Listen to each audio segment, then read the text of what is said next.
नमस्कार दोस्तों। पिछले भाग में आपने देखा कि कैसे महाबली भीम ने खूंखार राक्षस हिडिंब का अंत किया और हिडिंबा से विवाह हुआ। फिर जन्म हुआ एक ऐसे वीरपुत्र का जिसका नाम था घटोत्कच। लेकिन अब पांडवों की यात्रा उन्हें ले जाने वाली थी एक ऐसे नगर में जहां हर घर में डर था, हर चेहरे पर खौफ था, और उस डर का नाम था बकासुर। घने जंगलों से निकलकर पांडव और माता कुंती आगे बढ़ते रहे। कई दिनों तक भूखे प्यासे भटकने के बाद आखिरकार वे पहुंचे एक छोटे से नगर में, एक चक्रा नगर। वहां के लोग सीधे साधे थे, लेकिन उनके चेहरों पर अजीब सा डर दिखाई देता था। युधिष्ठिर बोले, कुछ तो बात है, ये लोग इतने डरे हुए क्यों हैं? अपनी पहचान छुपाने के लिए पांडव ब्राह्मणों का वेश धारण किए हुए थे। उन्हें एक गरीब ब्राह्मण परिवार ने अपने घर में रहने की जगह दी। घर छोटा था, खाने को मुश्किल से भोजन था, लेकिन फिर भी उस परिवार ने पांडवों का स्वागत किया। माता कुंती भावुक हो गईं। गरीब होकर भी इनके दिल कितने बड़े हैं। कुछ दिन बीत गए। एक रात अचानक उस घर से जोर जोर से रोने की आवाज आने लगी। पूरा परिवार फूट फूट कर रो रहा था। माता कुंती चौंक गईं। वह तुरंत उनके पास पहुंचीं। क्या हुआ?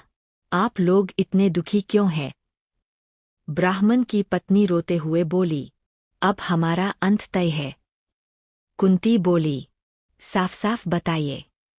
तब ब्राह्मण ने कांपती आवाज में कहा, इस नगर में एक भयानक राक्षस रहता है। उसका नाम है बकासुर। यह नाम सुनते ही कमरे में सन्नाटा छा गया। ब्राह्मण बोला, वह इतना शक्तिशाली है कि पूरे नगर को अपने डर में रखता है। हर हफ्ते उसे बहुत सारा भोजन भेजना पड़ता है। और वह रोने लगा। कुंती ने पूछा, और क्या? ब्राह्मण बोला, उस भोजन के साथ एक इंसान भी भेजना पड़ता है जिसे वह खा जाता है। माता कुंती स्तब्ध रह गईं। ब्राह्मण की पत्नी रोते हुए बोली, आज हमारी बारी है। हमारे परिवार में से किसी एक को जाना होगा। बेटी बोली, मैं जाऊंगी। बेटा चिल्लाया, नहीं, मैं जाऊंगा। पति बोला, नहीं, परिवार का मुखिया मैं हूं। पूरा परिवार एक दूसरे के लिए मरने को तैयार था। यह देखकर माता कुंती की आंखें भर आईं। उन्होंने शांत स्वर में कहा, आप चिंता मत कीजिए, कल मेरे पुत्र जाएगा। सभी चौंक गए। क्या? तभी भीम अंदर आए। उन्होंने सारी बात सुन ली थी। भीम मुस्कुराए, माँ, आपने बिल्कुल सही कहा। अब समय आ गया है उस राक्षस को खत्म करने का। लेकिन युधिष्ठिर चिंतित हो गए। भीम, अपनी ताकत सबको मत दिखाना। अर्जुन बोला, भैया सावधान रहना। भीम हंस पड़ा, एक राक्षस ही तो है, सुबह तक खत्म हो जाएगा। अगली सुबह एक विशाल बैलगाड़ी में ढेर सारा भोजन रखा गया। चावल, दही, फल, मिठाइयाँ और पहाड़ जैसा खाना। भीम बैलगाड़ी लेकर जंगल की ओर निकल पड़े। लेकिन रास्ते में उन्होंने सोचा, इतना सारा खाना, क्यों ना पहले मैं ही खा लूं। और फिर भीम रास्ते में बैठ गए और सारा खाना खाने लगे। एक एक करके पूरी बैलगाड़ी खाली होने लगी। उधर गुफा में बैठा बकासुर भूख से तड़प रहा था।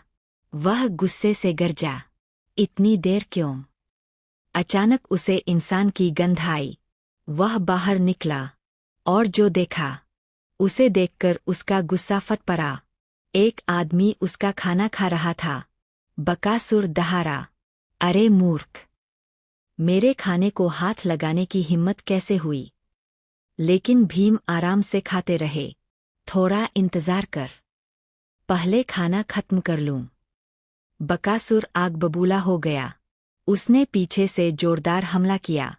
लेकिन भीम ने बिना मुड़े कहा, इतनी जल्दी क्या है? क्या होगा जब महाबली भीम का सामना होगा खूंखार बकासुर से? क्या बचेगा एक चक्रानगर? और कैसे कांपेगा पूरा जंगल? जानिए अगले भाग में। भीम वर्सेस बकासुर, मौत का महायुद्ध। अगर आपको ये कहानी पसंद आई तो लाइक, शेयर और सब्सक्राइब जरूर करें।